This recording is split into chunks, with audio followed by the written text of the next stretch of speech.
Graveyard stories. One step closer. The cemetery was quiet, the way Samuel liked it. He woke before dawn, laced his work boots, and stepped into the cold morning air. The gravel crunched beneath his feet as he made his way to the orange tractor parked near the tool shed. His shovel, weathered from years of use, leaned against the side. He grabbed it, resting the worn handle in his calloused grip, and took a deep breath. The damp air smelled of earth, fallen leaves, and rain. It smelled like home. Samuel had spent the last 20 years working here, keeping the graves neat, digging the fresh ones, making sure the headstones stood straight. It was quiet work, honest work. No one bothered him. No one ever asked questions. That's how he liked it. But today, something felt different. He paused by a row of old tombstones, tracing his fingers along the name of a man he couldn't quite remember but felt like he should. He exhaled, shaking his head, and kept walking.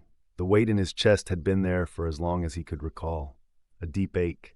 Some men drank to silence it. Others fought. Samuel worked. The labor kept him from thinking too much, about the past, about the people he lost, about the feeling that something had been stolen from him long ago, something he could never quite grasp.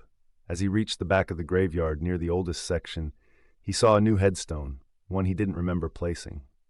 The earth was undisturbed, no fresh grave, no marker indicating a burial was scheduled, just the stone, standing tall in the morning mist.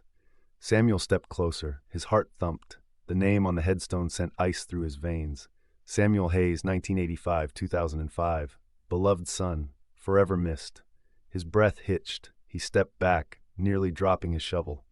His vision blurred, a rush of memories slamming into him like a tidal wave. The accident, the flashing lights, the rain, the shattered glass, the cold, the voices calling his name, fading, fading. He stumbled back, hands gripping his head. It didn't make sense. He had been here for years. He had built a life in the graveyard, hadn't he? The work, the silence, it had kept him sane, kept him grounded. But now, the weight in his chest lifted, replaced by something worse, understanding. He had never left. He wasn't working in the cemetery. He was part of it. Samuel dropped to his knees, staring at his own grave. The pain that had haunted him for 2 decades wasn't the weight of life. It was the weight of a soul that never moved on. And now, finally, he understood why the graveyard had always felt like home. Because it was.